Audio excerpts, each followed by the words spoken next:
dedication and commitment to this program has really been awesome to see.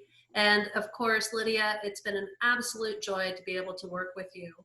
You have done a great job. Thank you for that, Molly. I really appreciate it. Now, so a lot of people ask me, what is the purpose of our program if our students aren't doing it for course credit? And the answer is that the UAB Anvil is funded by a grant from the Economic Development Administration to create new businesses and jobs in Alabama. And I'm so excited to share with you the impact that our program has had thus far. So in the past 2 years and 3 cohorts, the Anvil has helped launch 16 companies, which have been awarded almost $1.3 million in pitch competitions and grants, raised $1.1 million in investment capital, created 14 full-time jobs, and generated $2.1 million in revenue. And this was just in 2 years. And to me, this speaks to the ingenuity and drive of our students, the strength of UAB's academics, as well as the powerful support of all of you, the Birmingham community, more than any program. Additionally, now that we're 2 years in, we've also begun to see a more intangible ROI, and I've noticed this walking around Innovation Depot.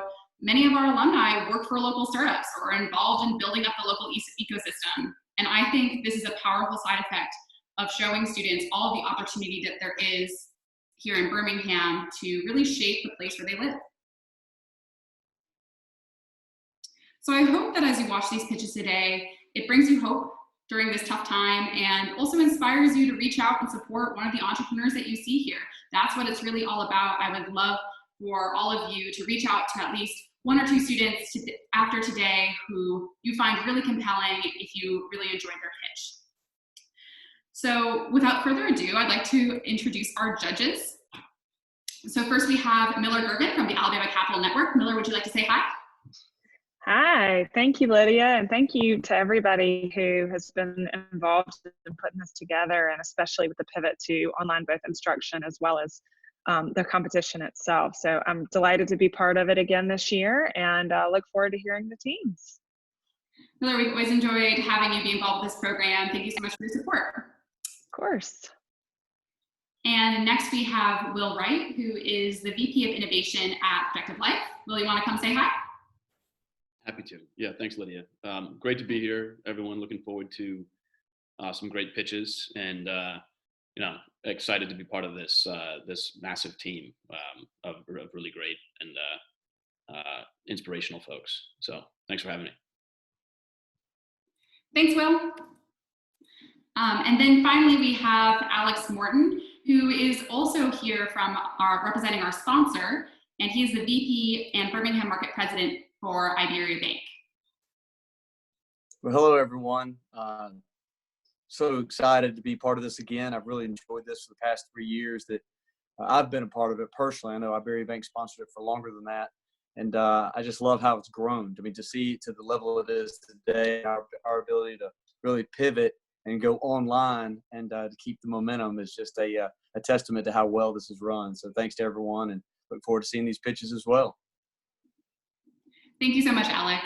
And thank you to all of our judges. We're very grateful to have all of you here today. Now, for how this is going to work, our judges have received business plans from all 6 teams who are competing, and we'll be evaluating them based both on their business plan submission and pitches tonight. So it's about 50-50 business plan and pitch. Each pitch will last for 5 minutes, followed by 4 minutes from questions from the judges and 1 minute of questions from all of you. So with that, drop your questions in the chat. So if you have a question for one of the students who's pitching or one of the teams, please drop your question in the chat box using the chat function button that you see here in very pixelated form.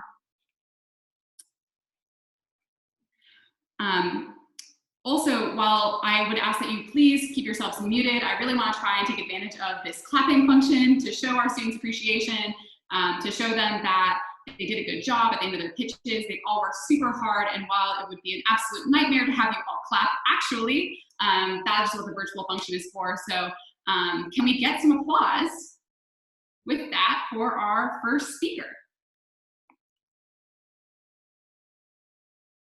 All right, we're gonna need to see more than that. So remember the tools to get to the clapping.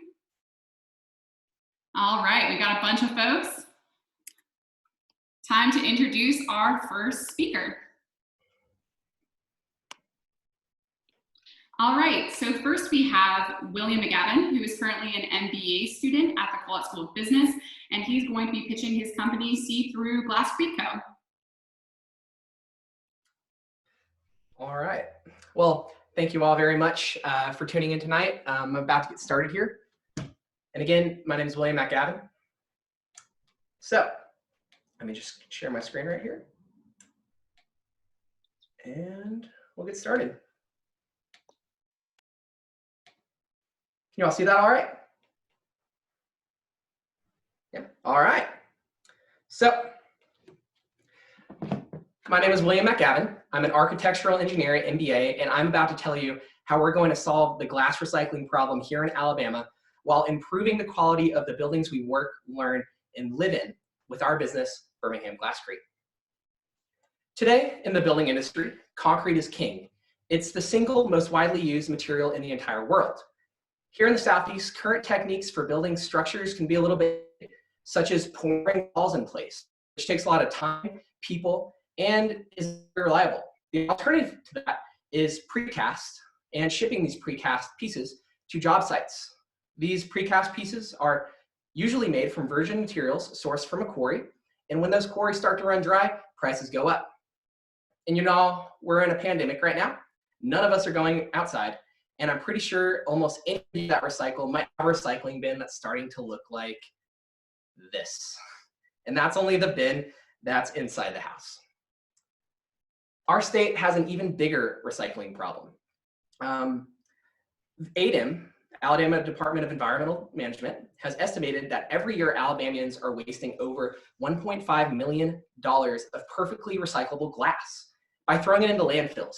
And the bill for this ugly solution is being stuck to our municipalities, paid by our taxpaying companies and citizens. So how are we going to solve this? By creating beautiful architectural precast glasscrete wall panels. And those are what goes on the outside and inside of a building. These two buildings here are buildings that I helped design while working at Turner Batson. We have Grantswood Community School and the UAB Police Department. And I can tell you that the wall panels we used for these were sourced from very distant suppliers, and they cost a lot of the project budget to ship. And so these panels provide support, structure, and insulation on the exterior and interior of a building. So what we do different is by changing the mixture of the concrete, by adding recycled glass and recycled concrete, mixing it with cement and water, we create glasscrete. Then we take this glasscrete, pour it into wall panel molds. We cure these molds in a factory setting for consistent qualities, and then we ship them to a job site, and they are lifted into place safely by someone on the project. So why should we use glass? Why should we use recycled aggregates? The environmental impact of using glass is huge. By reusing roughly 50% of glass as our aggregate, we're able to provide a use for recycled glass, a material which has historically had problems with finding the right market. This material can be sourced for almost zero cost, or we can be paid by local governments or companies to source and recycle glass ourselves. Glasscrete has nearly the same compressive strength and even better scratch resistance than traditional concrete. We can provide a spectrum of colors and textures by using glass. These panels can help a building become LEED certified, which is a quality standard by the UN Building Council that assures how energy efficient and environmentally friendly a building is. And by having a LEED certification, it can help building owners save money over the lifetime of a building. And it can help builders save money by using tax credits. Our customers are builders. They're the people at the architecture and general contracting firms that will be purchasing these panels. In Birmingham, we're so lucky to be close to major architects such as Thornton Tomasetti and Turner Batson, and contractors like Brassfield and Gorey, Beal Harbert, and Hoare Construction. Every year, the United States spends about $10 trillion on materials and services to build buildings, and the precast market within the US is worth a little over $2 billion. Here in Alabama and adjacent states, we're looking at a serviceable market of about $38 million, hopefully more. The local big competitors in this space are Oldcastle, Vulcan Materials, and Spancrete. Where we're going is we're currently working on product and process development. Our fundraising campaign is underway with a goal to launch our products by the first quarter of next year. Currently, we're growing our local network of suppliers, filing a provisional patent, and partnering. And I couldn't do this alone. We have a beautiful team consisting of Julia Brown, our materials engineer, co-founder, Amara, business development, and Ksenia, our product research engineer. And we need your help. We need your financial assistance. By 2020, we have a goal of raising over $150,000. And we need connections, investors, mentors, partnership. Throw us whatever you've got. Connect with us. And I want to thank you again, Anvil. I want to thank you, Lydia, Molly, and the entire team for providing us such support to build this business. And we're asking for your future financial support. Let's change the way we build. All right. Thank you so much, Will. That was awesome. All Can right. we give a round of applause for our first speaker? All right. And don't forget to put your questions in the chat. We're now going to have 4 minutes of questions from our judges. And Will, don't forget to invite up your team. Sorry, I think I just pressed something. Please, team, turn on your cameras, turn on your mics. Do you still see the slides, everybody? Or do you see this weird? Looks like they're up on your You screen. see that? Okay. All right. I'm going to enter full screen mode. I'm trying to get questions up while also screen sharing. We'll read out the questions for you. Thank you. All right. Now we'll start the 4 minutes for questions from the judges. Hey, Will, this is Miller Garvin. I had a quick question for you around, you mentioned that oh, sorry, just lost an AirPod. The local competitors, Vulcan Yes. Materials, others. What is the cost comparison that you anticipate for what y'all have versus current solutions? So Or what you will have, I guess. that depends if we're going to be sourcing the glass from people that are currently recycling it or picking it up from manufacturers ourselves. And then if so, we can get grant money or funding from governments to offset the cost of that. So currently with the scale of production we're looking at, it's going to be a pretty close comparison, hopefully with the offer of putting as much glass as possible into these panels, which is 50% or more. We can, speak to the value of that. That's solving the glass recycling problem is, to Alabamians, a huge cost. That isn't just the price of the panel. So, Miller, do you mind if I ask another? Yeah.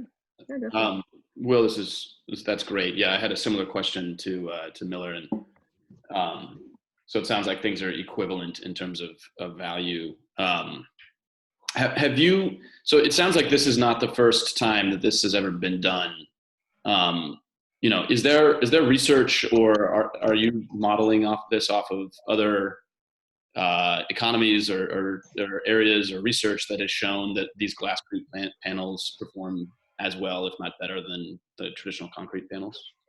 I'll answer the question. Hi, I'm Julia Brown. I'm Will's business partner. Yes, there is current research that does cover how glasscrete performs in the industry. And we are modeling different solutions for a mixture based off of the current research that we've been doing. Okay. And just as a quick follow-up, if the glasscrete does, perform at as the same value or level as the concrete panels traditionally, are other markets, do you see, even other economies, other nations, are they using more of this because of that fact? Or what is sort of the lessons learned of other models, or why hasn't it been used more, I guess is the question. We see so it more as an application process or application problem within what is actually achievable from these products and the ways that they've previously been used. So trying to fit application to properties is what we're really trying to do with the material.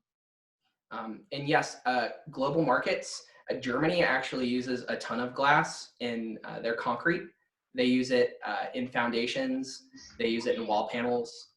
China also does this. And you can even see this if you go down to Mexico. I mean, down there, it's a little less quality, but you can see it in almost any retaining wall. They're putting glass in it. So the reason we're not doing it here is we think that the application has been wrong so far, which has traditionally been as a road base and not as a panel. Got it. Thank you. Hey, this is Alex.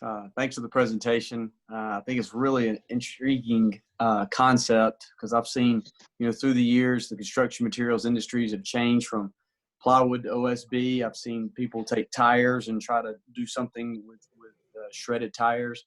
So this is a unique concept I think really meets a need.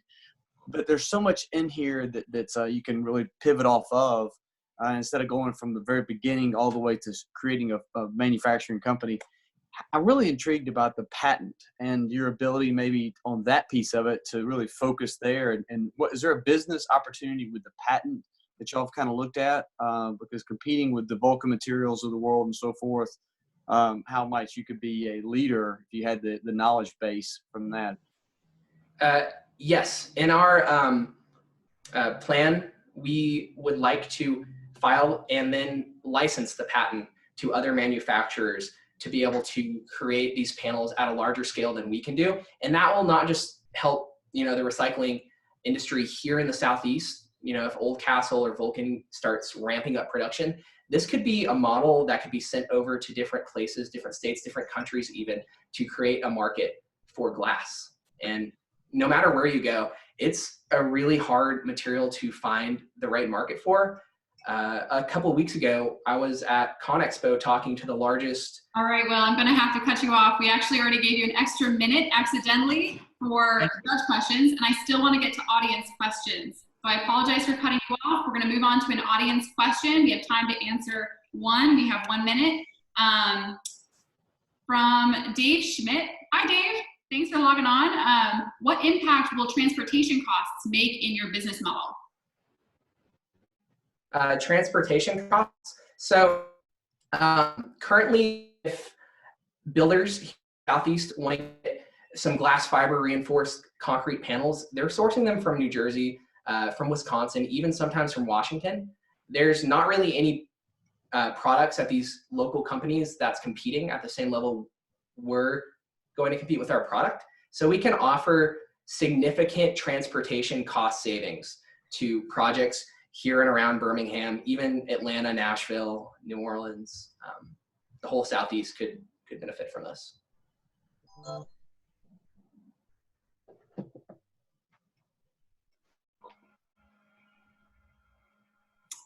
All right, and so we only have a couple seconds left on the timer, so we're going to go ahead and move on. Everybody give some applause for Will. Great job.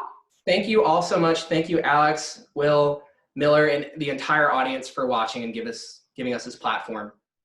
Thank you. All right, and so Lydia and Molly, thank y'all so much for everything I've done through this program. sorry, Julia.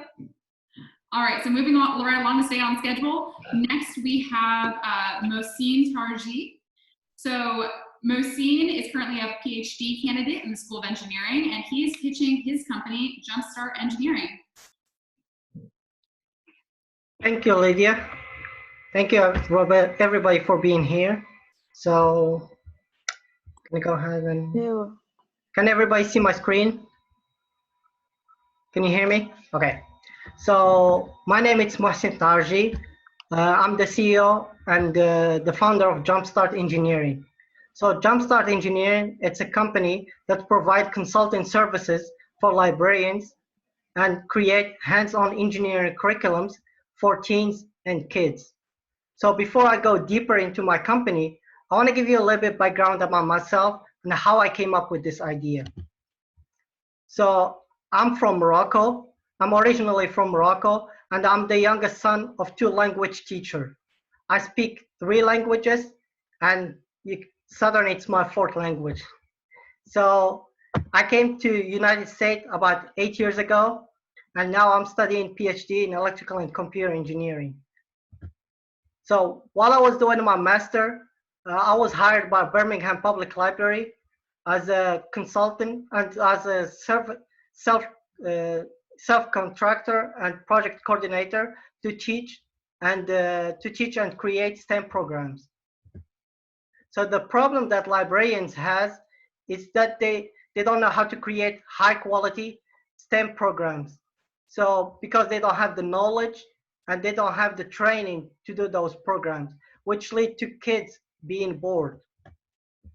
So with my 4-year experience at Birmingham Public Library and creating and teaching over 100 programs, our team has successfully built sustainable STEM programs that have reached over 500 K-12 students, including girls, which is one of the crucial things with one of the grants. So we also create programs for material that library has. For example, when I started, library has some soldering equipment, so I created a program based on that. Also, they have some leftover cardboard, which I created a lockbox from that. And also they had a 3D printing, so I made some 3D printing like shapes. So there are competitors in our market, but they're not fully sweet. So what we offer more, it's we find grants, we help librarians find grants, we help them apply for grants and get grants. We also help librarians get solid programs, STEM programs from existing material. And we also more sustainable because we consult the librarians and we teach them how they need to know about all these programs. So according to 2016 Institute of Museums and Library Service, there are 9,057 public libraries in US. So if we take small portion of that, 5 libraries to start with for the first year, with an average grant of $50,000 and a margin of 30%, our total revenue will be $75,000. So as we grow, and on the 5th year, we get to 60 libraries, and with an average grant of 120 and a margin of 30%, our total revenue on the 5th year will be $2,160,000. So right now, I'm the CEO and the founder of Jumpstart Engineering. And as I grow, I would like to hire some additional curriculum team members. So right now we are in customer validation. So we tested with the librarians and we got some great feedback. So we want to extend with more customer validation, like schools, like reaching schools, public and private schools, homeschool cohort, and museums and science centers. So today I'm looking for 2 things. One of them is to win one of the prizes. And the second thing, for the people in here, in this room, to connect me with people from these areas. So I have done this as a self-contractor, but with the money and your connections, my company will help prepare the next generation to be the next generation of engineers in the United States. So thank you. Any questions?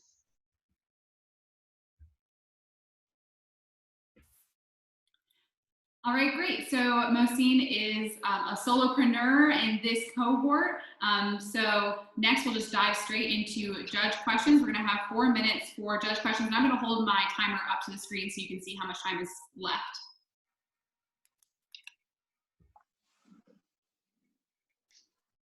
Miller, do you want to go first? Should we go in order, by the way, Miller? Then No, go ahead. I'm formulating. Go ahead, Will. okay. Mostly that was a really great presentation, and I think as a father of a young daughter, I just love getting her hands-on training with STEM type STEM, STEAM, and STREAM type activities. So really appreciate what you're doing. The question I had, Mohsin, was it seems like you're solving kind of 2 problems, and I want to see if you can tease those apart in terms of value. So one is getting grant dollars for libraries, it feels like, right? There's consulting support to do that. And then the second is actually helping to co-create some of these programs. Correct. Do you see, which of these is more challenging for librarians? Do they need the help to get the grants? or is it, to actually co-create the programs? That's a great question. So we're focusing on consulting the libraries. So the grants, we're just going to help them with the grants. Like some libraries, the big libraries, they have grant writer. So some other libraries, they don't have the grant writer. With our experience, we're going to help them like find those grants and like guide them through we're giving them consulting. So we say, this is an NSF grant, so you can use it. And we're going to guide them like what they're going to put on the grant. But with my background and my experience, I've been creating engineering curriculums, which the librarians doesn't have the knowledge for. So this is my biggest thing, consult them and show them like how to create solid programs, how to get the most from the grants. Exactly. I appreciate that. Thank you. Thank you. So I want to piggyback on that a little bit. Will you explain a little bit more about your fee structure? Is it coming strictly out of the grants that are won by the librarians later? Are they able to pay consultants with grant funding? Well, help me a little bit there. That's a great question. So we're going to be introduced on the grant. So while they're writing the grant, they're going to introduce us on the grant. So we will be part of the grant. It's not like till they get the grant, then they're going to pay us. We will be part of the grant. So like we're going to be a contractor on the grant. Okay. Thanks. You're welcome. And Alex, you're about to jump in, but Mohsin, do you have any sense of how big the number of dollars are in the grant funding world for libraries is? Yes. From my experience, when I was working at the library, we got $100,000 from UAB. So the goal for that grant, it was to get more girls introduced to the field of engineering, and we were successful in that. So our numbers and surveys show that we got more girls introduced to the field of engineering. Okay. Yeah, and where I was going to go with that is kind of from the grant or the creativity, where is the bottleneck as far as your time? So it's the time we're going to be consulting the librarians. So we're going to show them, this is like, if you get a grant of $100,000, you're going to split it to 2 years. We're going to show them how to split the money for 2 years and how to have solid programs during the 2 years. We wanted that grant money to be used properly, not just thrown away, because librarians doesn't have the knowledge for to work with this program. Well, so I mean, with the last time you got, so is it harder to do the grant or is it harder to come up with the program? So it's harder to come up with the programs and how to split those grants.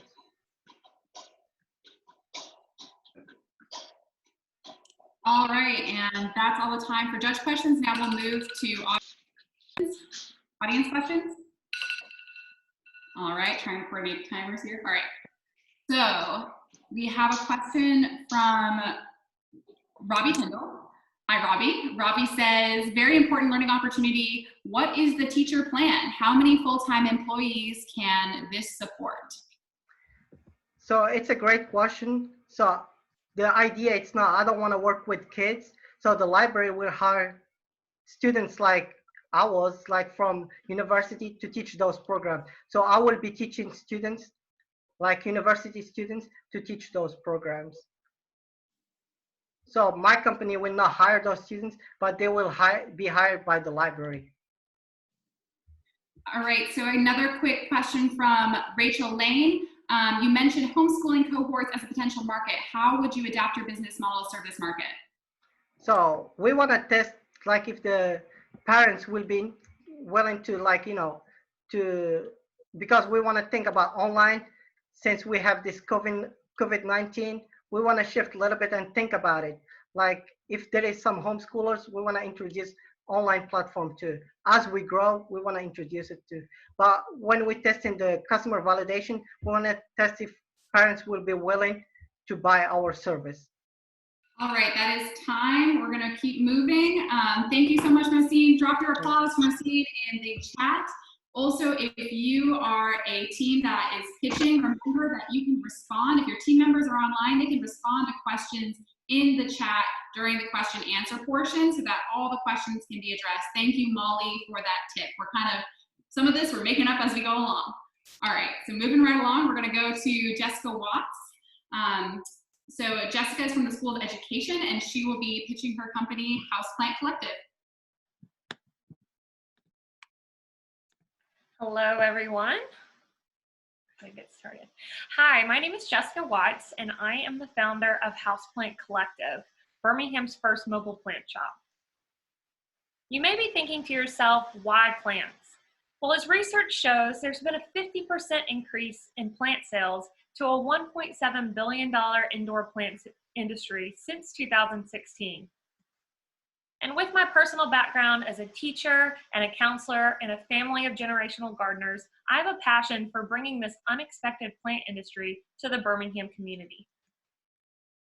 So there are two key problems I've identified through my own personal experience, as well as investing in the Birmingham plant community by hosting plant swaps over the past year. And that is access to easy care and specialty houseplants, as well as the experiential factor that people are thriving for in the buying and shopping experience. And so the driving force in our business is our short school bus that we have converted into a mobile plant store, what I like to call my plant sanctuary. So through our school bus, we are offering that experiential factor, but also a library of well-curated houseplants and botanical goods for sale to allow our customers an opportunity to bring nature into their own home. And so through our bus shop, we plan to pop up at local markets and venues selling the houseplants and botanical goods as our primary source in our business, but also tap into workshops within the bus on DIY plant care, as well as DIY projects, Plants by Design consultation services to partner our customers with the perfect plant for their home, as well as rental and event services to bring a little greenery to large corporate events and weddings. So as a part of our initial launch, we began on our social media platform approximately 1 year ago on Facebook and Instagram.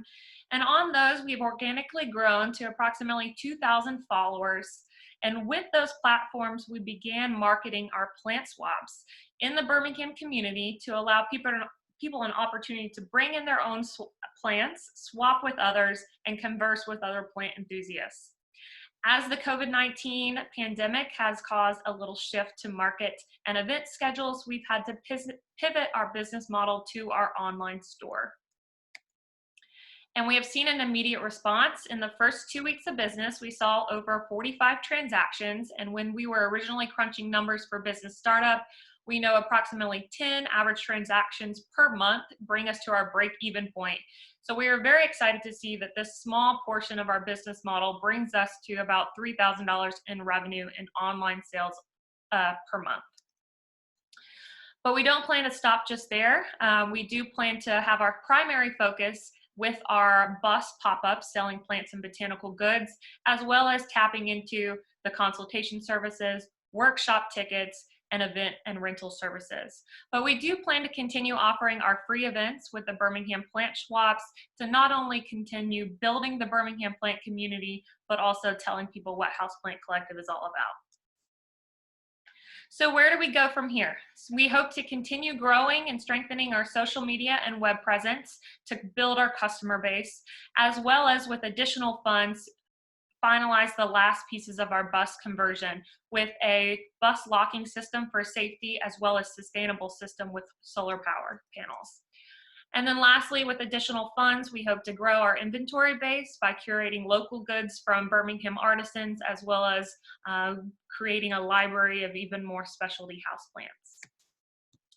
And so to make this all possible, this is our team, myself as the founder, as well as Courtney Wild as our marketing intern. And our contact information. Connect with us, be part of the collective so we can turn your home into an urban jungle. Thank you. Great job, Jessica. Please go ahead and drop some claps in for Jessica into the chat. Additionally, make sure to write down your questions so that she can answer some audience questions after the judging portion. So with that, we'll start the judging portion. Hey, Jessica, it's Miller. So great job. it's very, your pitch deck and everything is very aesthetically pleasing, which I think goes right along with the vibe that you're going for with the houseplants. So good job on that. My question for you, how much does it cost to outfit the bus from start to finish? And talk a little bit about how the bus, I mean, you've got stuff that's breakable. You've got, how does it move from one place to another? Do you water inside? Does it all stay there at night? All that kind of stuff. Great question. So as part of the initial startup, I've kind of been bootstrapping this all on my own. So it's been my own personal contributions for the bus purchase as well as the build out. So we got a very great deal on the bus, $2,500, and we were able to put pretty much that same amount into the bus build out to make it actually look aesthetically pleasing, with the floors redone as well as the paint on the outside. So a lot of that's just been me with my personal contributions. And then from there, we're able to kind of tap into our wholesale market with our plants as well.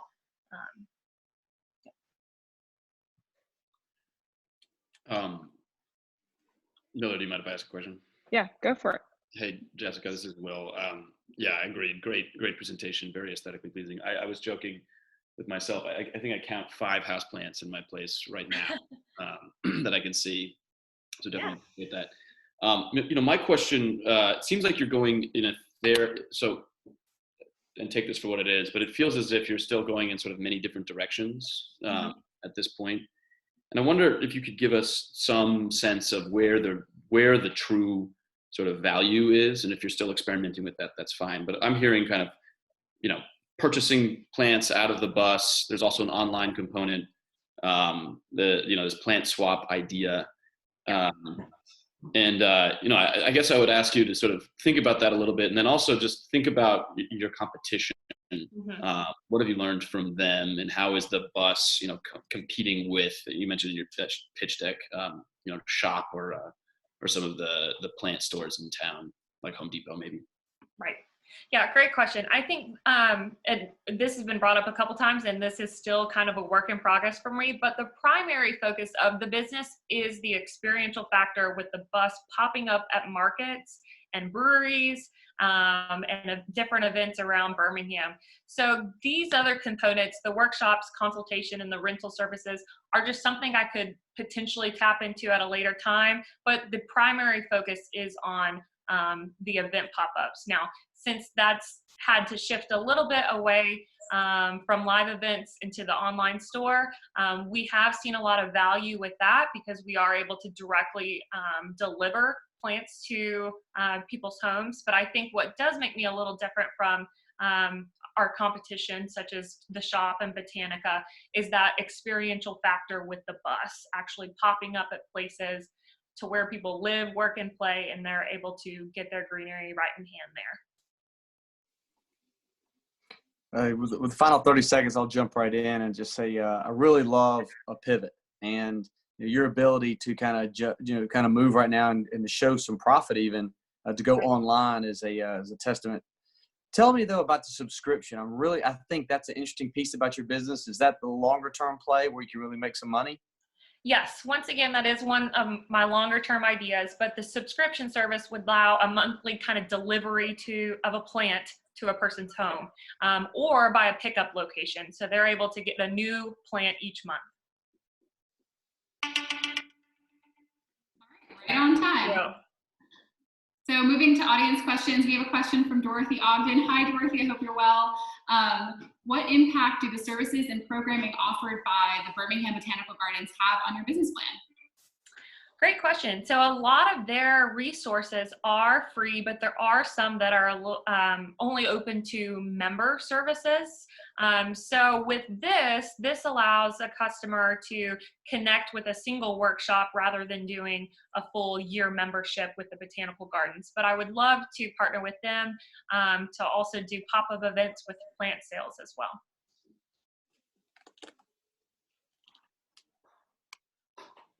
All right, and I guess, well, there's 12 seconds left. Great job, Jessica. Thank you. I'm going to come for like another question, but thank you, Dorothy, for asking the question. Jessica, phenomenal job on the presentation. we're going to move on to LaShawn Warren. So LaShawn, if you're online, LaShawn is in the Graduate School of Education and is also a licensed nurse anesthetist. I also want to note that LaShawn has been working tirelessly as a nurse during this entire time through this pandemic, while also working on her company and while still being a student. And that to me is just absolutely jaw-dropping. So please, let's have some applause to welcome LaShawn, who's up next. Thank you, Lydia.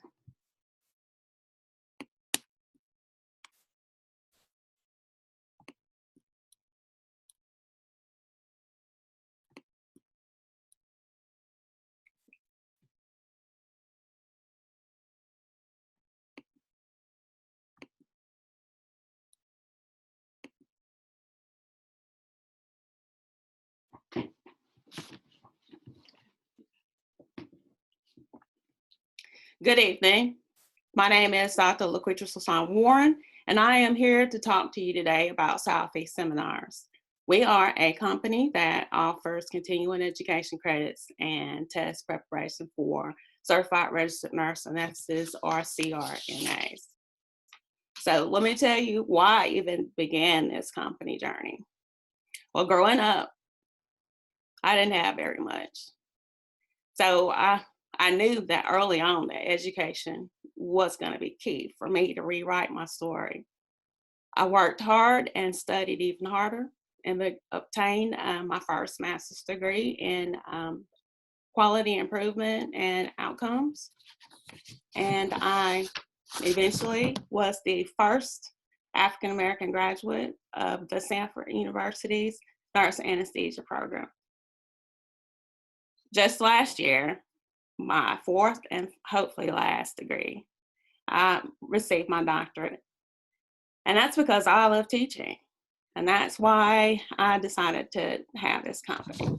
So I wanted to quit because I was so busy, but there's a real passion for me. So the target audience is a certified registered nurse anesthetist individually. Of course, that I am a CRNA. That is an advanced practice nurse that delivers anesthesia care. So I work at UAB Hospital, and I've been a CRNA for 13 years and a total of 23 years as a nurse.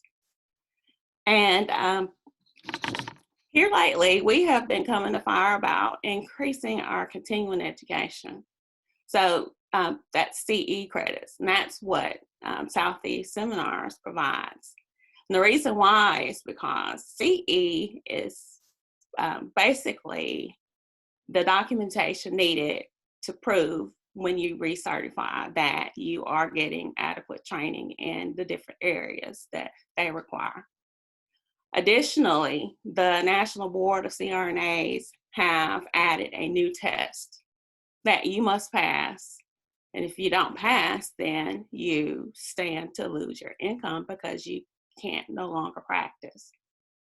So we understand that our patients are sicker, so you need more skills, more training.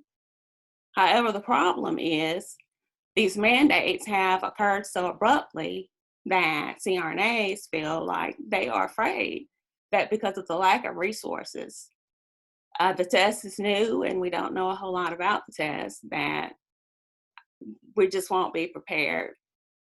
So the COVID pandemic has really exacerbated this issue of needing the training.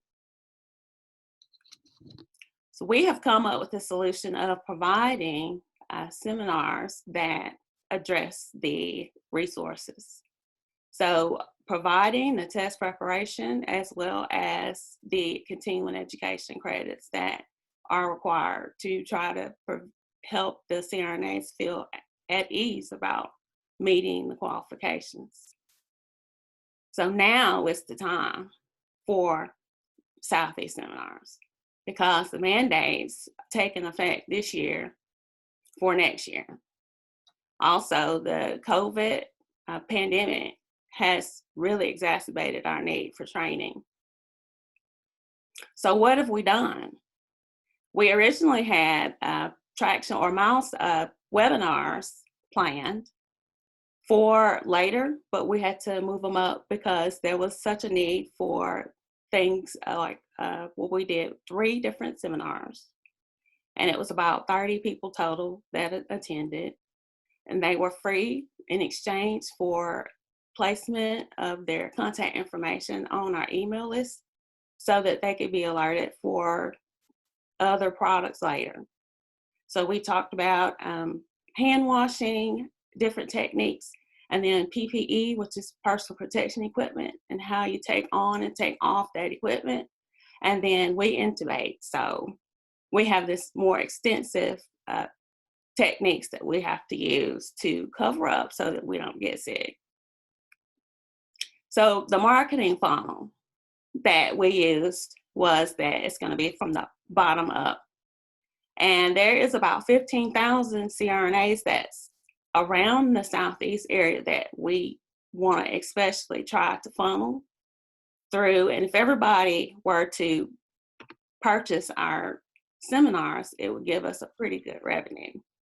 So we'll funnel with social networking and ads to try to get our potential customers to go on our website to pay for the seminars. And they're $800. LaShawn, I'm so sorry to cut you off, but you're at your time limit, which was 5 minutes. Great job. We're going to go ahead and move on to questions from the judges. We have 4 minutes for questions from the judges, and please submit your questions for LaShawn from the audience.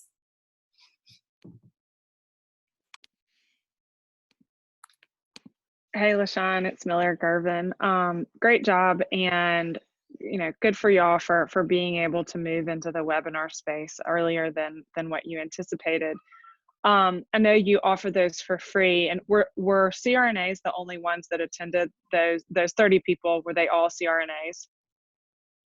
Most of them were.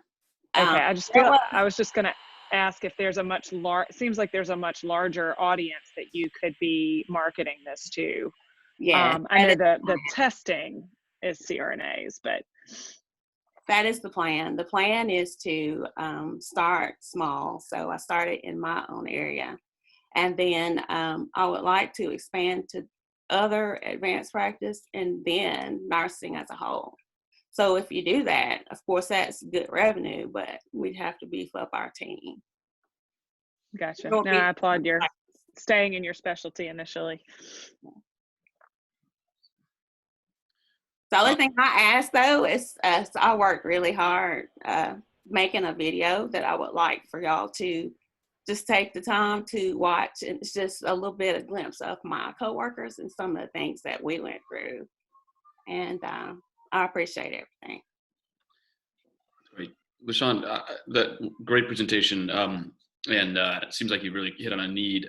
The question I had was around competition for this. So I do know that a number of CE credit agencies are out there, ranging from huge players like WebMD and Medscape to sort of a universe of folks that get funding for this. So how do you kind of set yourself apart in your mind in that competitive landscape?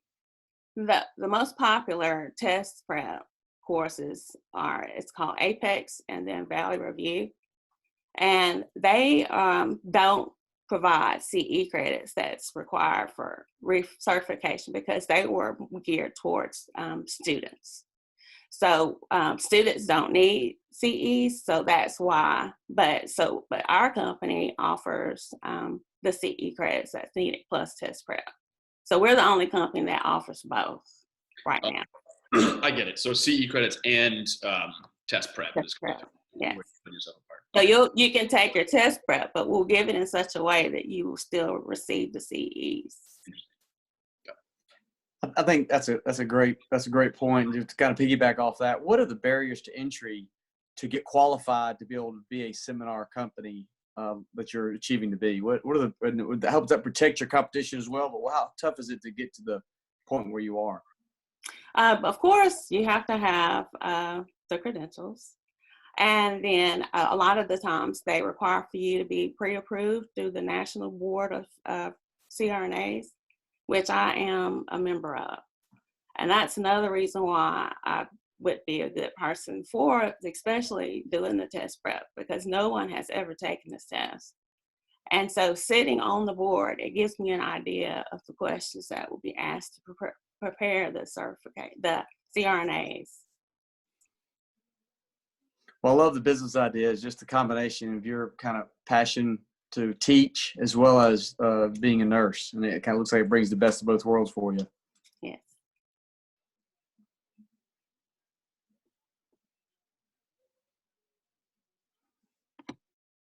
All right, in that case, if there's no other questions from the judges, we'll go ahead and move on to audience questions. Let's see, do we have any questions? All right, we have a question from William Mcgowan, one of our program participants. Will asks, well, great job, LaShawn. I admire your drive. How many presenters would you like to hire to host that many seminars? All of you.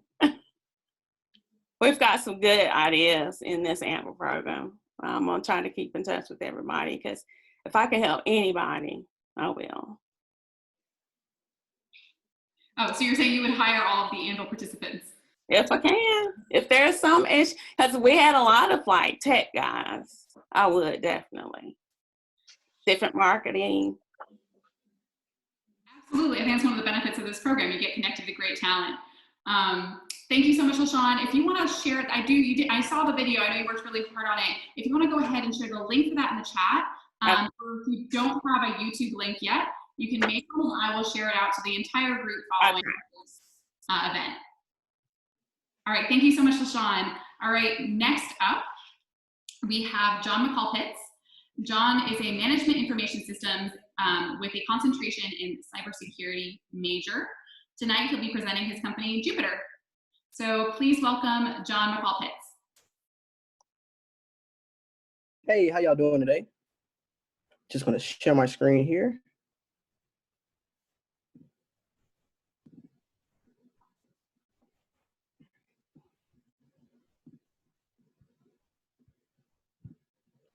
All right, can everybody see my screen fine? We're good? Yes, no? Okay, cool, my bad, I'm sorry. Well, good evening, everybody. My name is John Pitts, and I'm the founder of Jupiter. Here, we make it easy to manage professional and personal relationships on a sleek iOS interface. Now, I know I can't see hands now, but we all have valuable relationships with work associates, friends, and family members. As we meet more and more people and really rev up our networks, it only takes time before this happens. We miss a birthday, we find out about our anniversary a couple of hours too late, or we forget to call somebody important. So to answer this, our solution is a user-friendly app, Jupiter. All you have to do is download this app and it connects to your iOS applications. We'll be taking a second to leave the presentation to see the app. So here, once you download the app, once you download the app, you click on it, and you can see everything you've missed from people who are close to you. Here we can see my mom's been talking about Harry Potter. From here, we can see my friends posted something on his Instagram. And we can also see what my boss said on LinkedIn. Looks like he just moved into a nice house, hashtag Chicago Bulls. So the app uses AI to be able to come up with unique suggestions. So a treat from mom, right here we have a book from Amazon, Harry Potter. And also for our boss's new house, we have a nice Chicago Bulls poster. So the app uses AI to read those messages and come up with unique suggestions. Also on the app, we can see our favorites right here. We can see what my friend Tyler said on Facebook. We can see what my mentor said. That is well. Other key thing about the app, I miss a beat.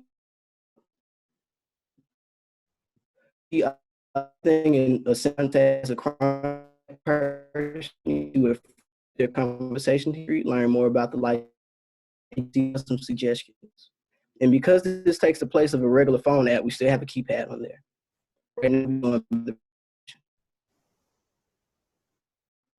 Looking at the revenue, we have a 3-year revenue referrals through affiliate links.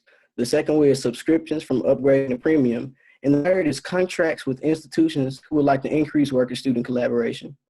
Looking at our marketing strategy, market is young professionals between 25 and 45. We have a low-dollar entry with freemium, and we all advertise such as LinkedIn, Facebook, and Instagram, and also boast a refer a friend program.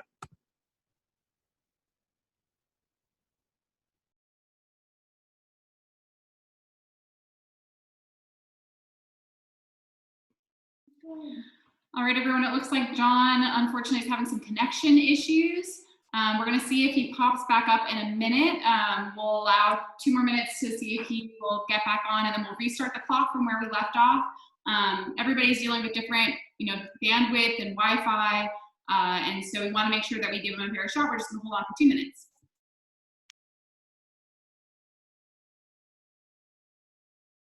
I think I'm back on there now. Sorry about that. So we feel that LinkedIn is a similar. LinkedIn's user base grew by 100,000 their first year, 1 million their third year, 10 million their fifth year. We feel that our user base will grow in our 1.25 million our fifth year. We feel the profitability by checking the prototype. Looking at what we need, everybody can help us right now by taking out the phone. By doing this QR code, we'll be able to help with our customer validation survey. A couple of other needs that we need as well is legal counsel, general guidance and mentorship, marketing, and app development. We made the survey live yesterday. We've completed over 50 customer validation surveys and aim to grow our base to 1,000 as we build our landing page. A third of the people who did the survey report problem.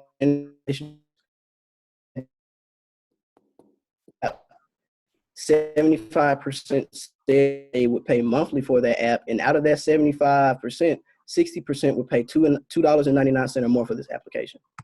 Here's the team: myself, John, my Anvil partner Felipe. I want to thank everybody for their time.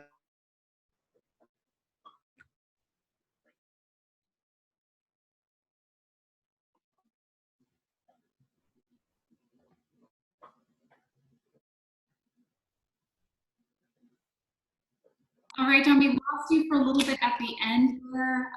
You might want to, I don't know if this will help, you might want to close out of your browser window or turn your phone onto airplane mode to maybe save some bandwidth. I'm not a technical person, so I apologize if that's totally off base. But now we're going to hand it over to our judges to ask John 4 minutes of questions. Okay. Alex or Will, if y'all have anything burning, Yeah, I go tell you, ahead. I'm thinking. I've already scanned your survey here, and a really clean survey. I mean, you've done a lot of work. But tell me about the AI component, because I think that's the one thing that really sets you apart and can really be the difference maker here. What's that? Is the algorithm something y'all come up with as a team, or how proprietary is the AI? Well, we have not done anything yet in terms of starting the AI. We figured that the AI solutions would cost maybe between $5,000 and $10,000 out of the $90,000 app development that we are forecasting. So we haven't done anything so far. We do feel like the AI would differentiate the application. Where did you come up with the concept of the AI? Have you seen this being used in other aspects before? Because I thought that was pretty interesting in your presentation, how it linked together a post with a gift suggestion.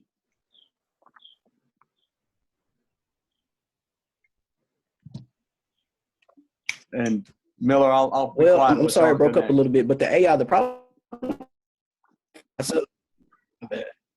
My bad.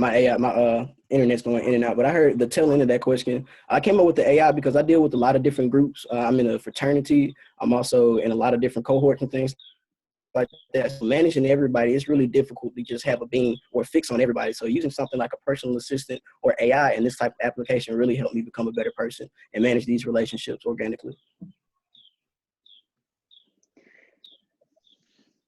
Hey, John. Oh, go ahead, Will. Go ahead. Well, John, great. You're hitting on a really important problem. I suppose the second, to build on what Alex described, this is a really important problem, but how set are you in this application as the solution to solve this?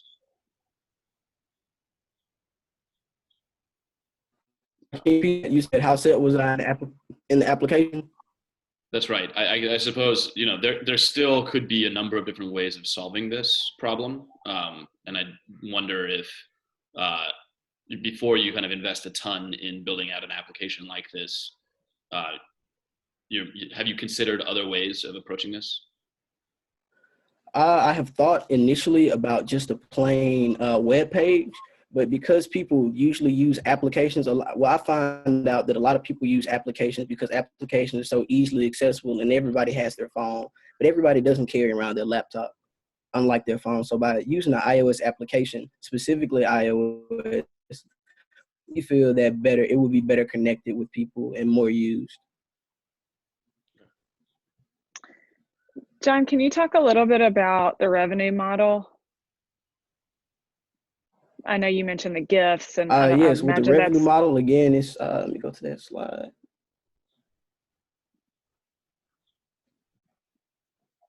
You said what now? I'm sorry, it's I going was just in and going to say, out. no, I imagine that with the gift portion, you're probably leaning towards affiliate links, but for the actual just application, what are we looking at there? The price for the application, my guess is around $199 to $299. But from the surveys, we've seen that people are willing to pay upwards of $4.99 a month for a platform that can perform like this. Thanks. Yes, ma'am.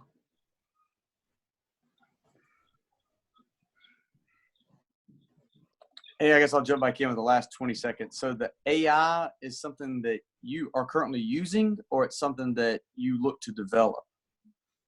It's something that I would develop. Okay, thank you. All right, and that's up our time for questions from the judges. We now have 1 minute for Yes, sir. questions. We also had a suggestion from the tech team. John, if you stop screen sharing, it might make it easier on your bandwidth. So try stop screen sharing. Should be at the top of your screen. All right, so now we'll move on to our audience questions. All right. So Anand Mocherla. Hi, Anand. Nice to see you on here. Thanks so much for coming. Anand says, really cool concept. How much does it cost to tap into the APIs for the various platforms and use their data commercially? Can you repeat that one more time? Sure. How much does it cost to tap into the APIs for the various platforms and use their data commercially?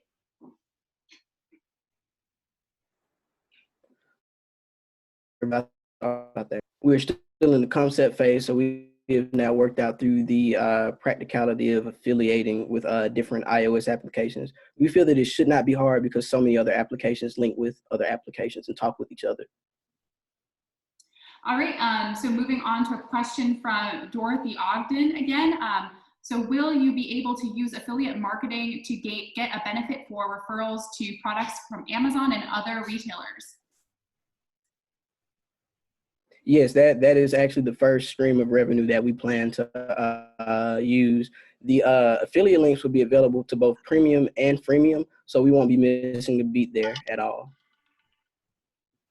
All right, now that ends our time for audience questions. John, feel free to answer the other questions in the chat. Thank you so much for your time. Great presentation. Sorry about the connection issues. So moving on, we're gonna go, oh wait, that was our, moving on, we have one more pitch. Not quite our last pitch yet. Last but not least, we have Tony. Tony Wright will be presenting his company, SHS Hemp, and Tony is designing his own major at UAB, along with pursuing a major in entrepreneurship.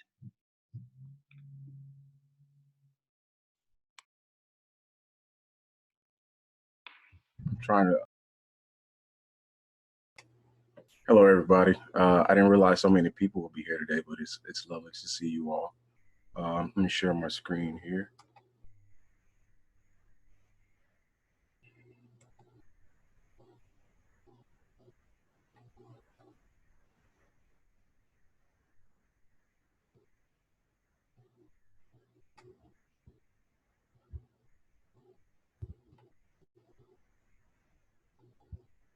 I'm sorry.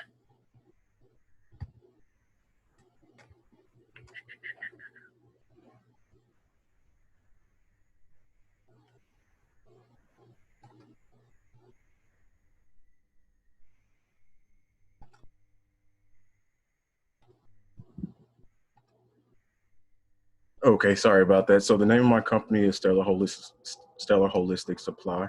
A little bit about me. I'm a Birmingham native. I attended UAB. I have a marketing degree. I moved to Los Angeles in 2008 to work for a celebrity management company. I started as an intern and eventually became the director of operations. After working in entertainment for a while, I decided to do my own thing. I started doing some consulting work, moved back home to spend time with my family. And coming back home, I'm a native of Fairfield. I realized that there were a lot of issues with our city. The motto of the city is an older city moving in a new direction. One of the things that I realized most about the city was that we had lost our industrial power source. With the loss of the industrial power source, which was steel, the city was actually developed around the steel industry in 1910. With the loss and decline of the output, we lost jobs, tax revenue for the city. Many of the stores closed, including ultimately Super Walmart. Our police personnel declined. We actually don't have a police force right now. We're being patrolled by the county. So my thought was, okay, so what is the heart of these issues and what can we do to resolve them? So I started to think of new and emerging industries that we could potentially re-industrialize the city. So I came up with the idea of the Magic City Project to use some of these industries to introduce them to the town to hopefully redevelop, revitalize, and to develop a green economy. I ended up working with a particular industry of interest because another thing that I had to do when I came back home, I had to care for my uncle in hospice care, and he was taking some pretty heavy duty drugs to help him cope with a lot of the pain. Picture here on the left is my mom and my uncle. He was a Vietnam War vet, so he was a pretty tough guy. And shout out to the VA because they definitely take care of their the soldiers. He received a lot of care from the VA, so it made our job a little bit easier. But some of the medications he was given made him unable to do anything. So he wanted to, still continue to live. So we explored new things that he could potentially take that would alleviate some of his pain, and that was CBD. So the picture on the right is a trip where we went fishing. I don't know if you can see him there, but he's on the bank. So a little bit more about hemp.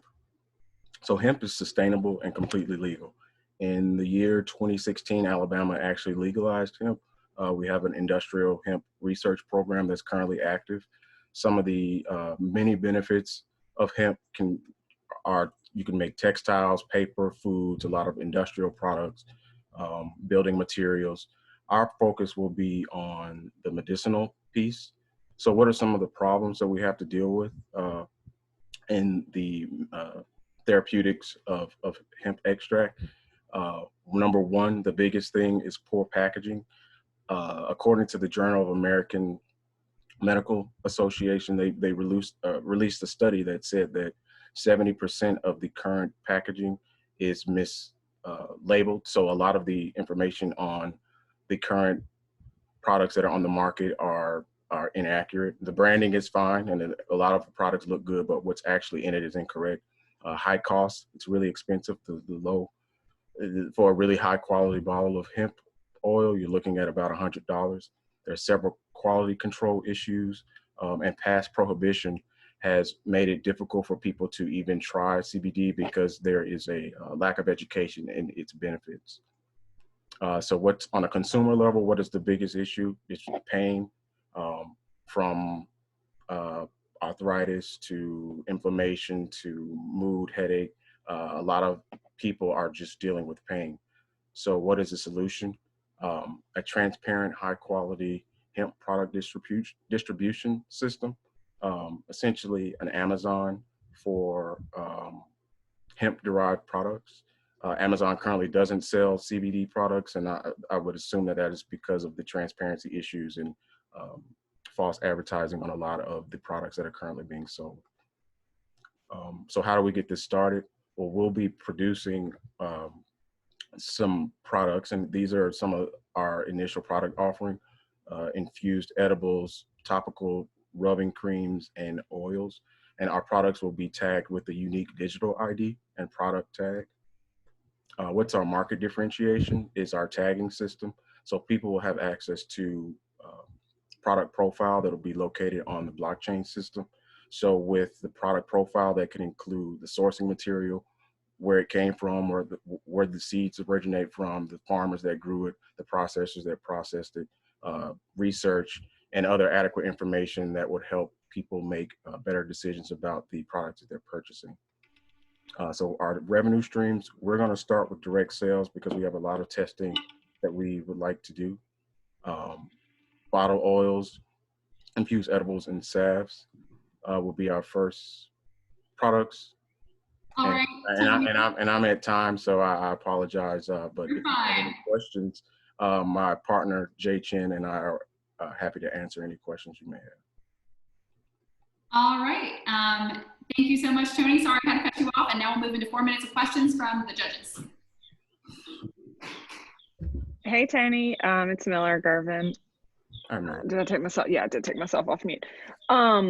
So, okay, correct me. It sounds like y'all are building really sort of from farm all the way to distribution for the CBD and infusing technology, and sorry for the pun, in there as well. So have y'all thought about partnering with someone that's already got a reputable CBD processing outfit? Absolutely. And integrating your technology as opposed to starting, sort of reinventing the wheel? Yeah, absolutely. The reason that I wanted to do my own products is because, I'm a science guy, so I want to be able to see, I want to develop the products how I would develop them and offer people the best products that they can have access to. But there are some really great products that are already on the market. We're looking at a company, I've been talking to representatives from a company called Canaway. They're interested in doing some work here in Alabama. So we've been talking to them. I think they have really great products. The issue though is that they're really, really expensive. So we're trying to figure out ways to decrease the cost so we can offer the same level of product, but at a lower cost. But yes, I will definitely give access to the technology for other companies that we can vet their processes. Gotcha. Thanks. Mm-hmm.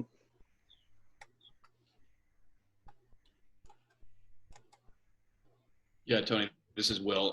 Building on Miller's point, I think it would be helpful to kind of, as you think through this, think about that sort of what is the minimal viable version of this? What is the smallest version that you can get going to start to validate your model? And I think your blockchain technology, if you did get that to work, would have applications across a whole host of other industries as well that might have packaging or sort of custody chain issues. So I just want you to, this is less of a question and more of just a sort of open thought is, see if you can drill in on where you're going to get to and see if you can set a near-term milestone to actually start generating revenue off of a very small MVP before you kind of try to tackle all of these streams. Yeah, the primary focus is the development of our website and platform. So we're developing our own products to test. I don't want to sell it to someone and it doesn't work for us. So that's kind of the reason why we're starting with our own beta products. But yeah, in the future, we'll definitely include. And that's where I was going to go. Just follow through with that. How are you differentiating yourself with the end product? And does that with all the back work you've done, does that create a cost differential for you as you start to come out with the edibles or some other the oils and so forth? How are you differentiating? It boils down to the ingredients, the strands that we use. All strands aren't equal. Flavors, different other infusions, fruits. So from mangosteen, which is a fruit, to mangoes that actually help therapeutically with different ailments. And then also our unique tag. I don't have an image in this version of the deck, but we will, our tag will allow for individualization because most products don't have a tag that you can link all the information to. So that's our biggest differentiation.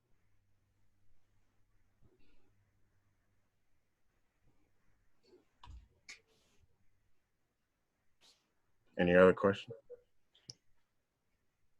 Well, I do remember a few years back the nutrient bar that was mentioned earlier in the program. So there was a great pivot that went with that bar. So to Will's point earlier, I really interested to see how this progresses, and if you have to pivot to continue to be unique in the forefront, trying to differentiate yourself.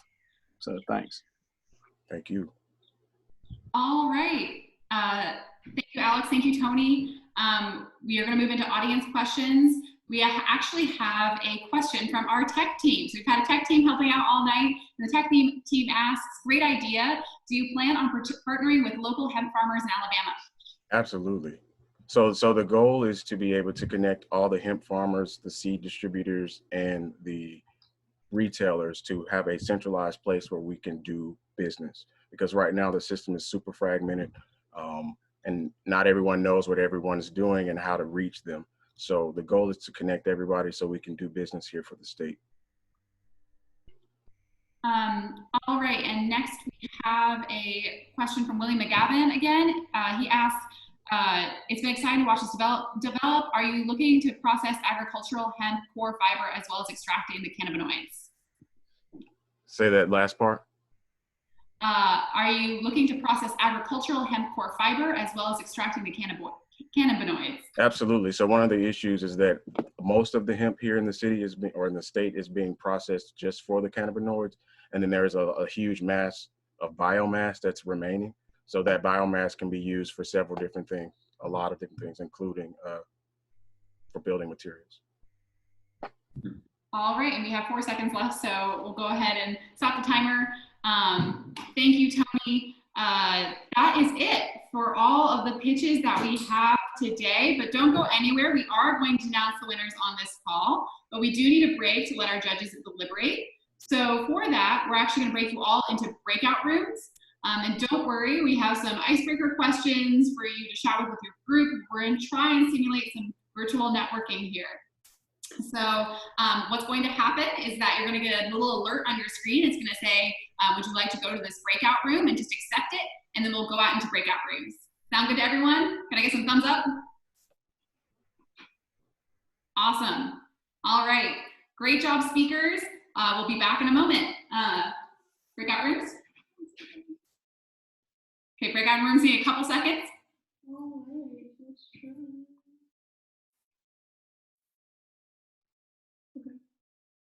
Okay, go right ahead.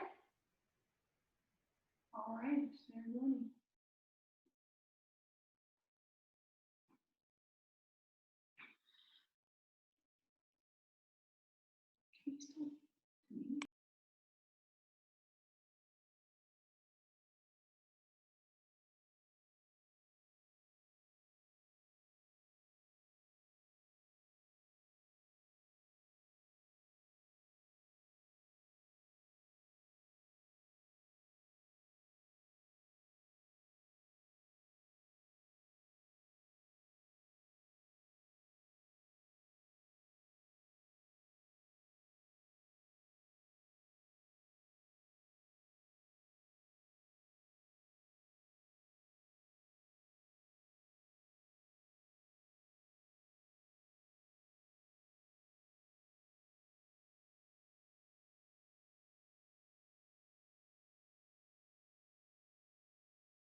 So everybody's coming back in the breakout rooms. I'm sorry that was a little abrupt. I probably should have sent a warning message, but you know, we're adapting to technology here. We have 22 seconds left for the people who are sticking behind in their breakout rooms. So we're just gonna wait on those folks. What did you guys think? What were some reactions? Well, everybody had their favorites. Everybody remembered different details. It was a rich discussion in our room. I think the event went off really well. You did a great job, Lydia. Thank you, I appreciate that. Great job, Lydia. I mean, I think the whole thing has been terrific. Presentations were great. Breakout rooms seemed to work. So good job. It was kind of fun. I got to zoom into a couple breakout rooms. That was definitely a virtual experience I've never had before. I highly recommend it if you're hosting an event. Yeah, I've used those in my classes. It actually works quite well. Patrick, you have hair. I almost didn't recognize you. This is quarantine hair, man. Quarantine hair. Yeah, well, I have somebody who cuts mine, so Can't get a dye cut. She can't get a haircut. Yeah, I should. If Patrick's got a cat, I've got a 90-pound yellow lab laying next to me, but I can't pick her up so you can see her. She could pick me up, but I can't pick her up. We have 3 Maine Coon cats. The biggest one weighs about 30 pounds. Oh, wow. So that cat you're holding probably weighs 8 to 9 pounds. So Oh yeah, he's a small guy. if that. But yeah, we've got our biggest one, Aslan, weighs about 30 pounds. So I don't see any of them. So we got big cats and big dogs. So Felipe, I'm sorry, I was teleported out of the middle of our conversation, but we should continue that time. All right, I'm glad that the breakout rooms were such a hit. Did anybody see anyone in their PJs? Nobody got surprised? No. All right, well, thank you all for coming back. We're really excited to be able to announce the winners, but before we do, I want to give a chance for each of our judges to give individual comments and feedback just to the group. And so I guess we'll start with Miller Gerben, if you'd like to go first. Sure. Thank you. First of all, the whole team at UAB did a fantastic job putting this on. I just want to echo the ability to make all of this work remotely and via Zoom is pretty incredible. To the pitchers, y'all did an awesome job. It was very clear that you worked hard on getting a really complicated business plans down into 5 minutes. I know how difficult that is. We give our folks 10 minutes and even that is hard. So I know 5 minutes is really difficult. I would encourage y'all to continue to work on your products, refine your plans, really work on your customer discovery. I know these are all things that Lydia and her team emphasized through the program, and I would just really encourage y'all to keep doing that. Build out your MVPs, as much as you can. And one thing that I just want to really emphasize is understanding exactly how your product potentially fits into a market and what the cost is, what the differentiator is all going to be really, really important in each one of the markets that y'all have chosen. So just keep working, keep plugging away, and great job.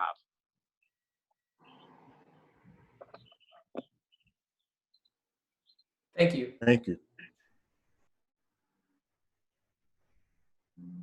All right, and next, Will, do you want to give some comments and feedback? Yeah, happy to. I mean, I echo Miller's points, and kudos to everyone. Look, I've lived this. This is hard stuff. It's like you got to do it on nights and weekends. You're going to school. You're trying to do something new. It's definitely a journey that you should all pat yourself on the back for this. In many ways, I echo a lot of what Miller said around clarity around customer. You really got to understand customers at this point. And I would also say, at this point of the game, really getting crisp on like what's the single value prop that you're going to be serving. For a very clear customer, and how you're going to get to sort of the first minimal viable product and start generating some revenue, I think is really important, and something that I just constantly look for when, particularly at this point. And then the other piece that I would say is, just keep in mind that, at this point in the game, it's also how much you're passionate about this and how much you're coachable, and are you the person who's going to really keep pushing on this stuff. So it's hard to pick up on in 5 minutes. It's also really hard to pick up over the virtual piece, but that's something that at least I look for is, do you have that quote right stuff to get this thing going. So, but anyway, congrats again to everyone who did this, and I really hope and look forward to seeing your success. Thank you. Thank you, Will. Thank you. And last but not least, again, we have Alex Morton from Iberia Bank. Alex, would you like to give your final comments and feedback? Certainly. Hey, thank you, everyone. I just love this event because it really just brings out just kind of the best of academia and business and how those two come together. And to see it just grow through the years has been fantastic. The pitches this year were, they were great. All of y'all were great. And I see the hard work that was put into it, and the succinct presentations you came back and did is fantastic. The two things I think I'd like to just kind of echo on is one, kind of just what Will said, is focus on what's the closest thing you can do, the quickest thing you can do to kind of get to the first dollar. As a banker, you have to build a sustainable cash flow model, and you do that really with starting out with a proper balance sheet. So just make sure as you start building these ideas and starting to spend the money, make sure you're spending the money in the quickest way you can to sort of generate that profit with the proper balance sheet, and keep that piece in mind. And the second thing is it's wonderful to have a plan. Everyone has to have a plan, but don't forget that everyone has. I think Mike Tyson said it best: is everybody has a plan till you get punched in the mouth. And you hear the word pivot a lot, and you really got to pivot. So I really applaud y'all so much for pivoting and doing an online presentation. That shows some testament right there to your character. But you got to be able to pivot, and don't feel bad if you're pivoting and you think you're doing the wrong direction or you fail, because a pivot it's a new opportunity. And so I really just encourage you to take a pivot in a positive light. And from Iberia Bank, we're so appreciative of all that UAB does for Birmingham, for our students, and we're so proud to be a sponsor of this program, and look forward to seeing it continue to grow and evolve through the years to come. With that, would you like for me to start the yeah. So now is the time. Alex, go ahead and announce the winners, starting with third place. Great. Well, with third place, we would like to recognize Glasscrete.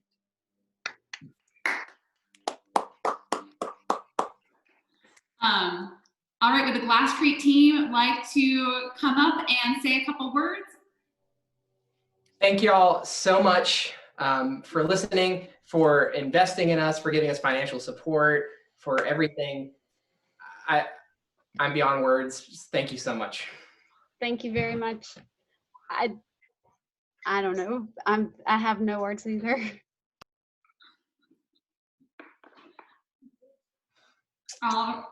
All right, thank you so much, Glasscrete team. Alex, you want to keep rolling? Excellent. Okay, with number 2 in the second place position is Southeast Seminars. Way to go, LaShawn. Thank you. I'm very surprised. Thank you all. That's motivation, hope to keep going. You got this, LaShawn. Congratulations. And now finally. And with our winner this year, we would like to announce Houseplant Collections. Yay, Jessica. Well done. Good job, Jessica. Thank you. I just want to thank everyone. Molly and Lydia, you guys have been great with your support throughout this program, as well as Trevor Newberry with Newberry Consulting. He served as a phenomenal mentor. And Courtney, our marketing intern, we wouldn't be able to do this without you. So I want to thank the judges for all your feedback, as well as everyone that participated. We loved connecting with all of you. So thank you. All right, thank you so much, everyone. Congratulations to the Houseplant Collective team. Congratulations to Jessica and Courtney. All I have are a couple of last thank yous. Thank you so much to our judges for volunteering their time this evening and also to read all the business plans. That was a lot of work. We greatly appreciate it. Additionally, thank you to our tech team who has been invisible throughout this entire thing, but I am extremely grateful for them. They were helping letting people in. They were putting you in breakout rooms, all 80 of you. They were troubleshooting when people's mics weren't working. They told them they weren't working. We could not have done this without a tech team. That is the secret sauce behind this event. So for those of you who are trying to figure this out, I will definitely knowledge share as to how that's done. Beyond that, thank you to the entire Harvard Institute team for all of your support. Thank you to the entire Collat School team for all of your support of this program. And that's a wrap, folks. Wait, before we go, I want everybody to give a big round of applause for Lydia.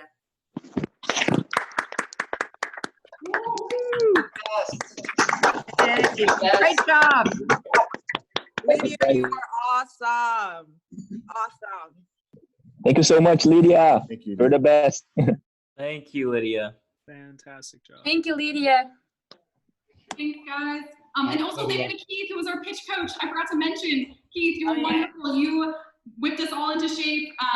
Keith Cromwell, hire him as your pitch coach. He's phenomenal. And support local theater. Bye, everyone. Bye. Bye-bye. Thank you all again so much. Bye-bye. Thank you so much. In person in the future. Hope to see you all again. Bye, everybody. Tony, you look phenomenal. I saw that. Thank you so much. It's just like, you look great. Thank you.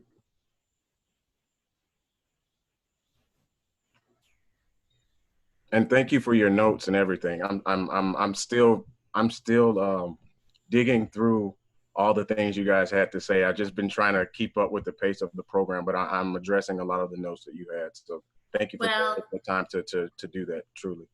So it's a marathon, not a sprint. So stay in touch, and we're always here as a resource for you guys. Absolutely. Thank you so much. We'll keep you posted how development goes, research and design. Seriously, y'all provided us so much. Thank you. Oh, don't worry. We're gonna be in touch. I still talk to all of our alumni all the time, so don't worry. This does not end here.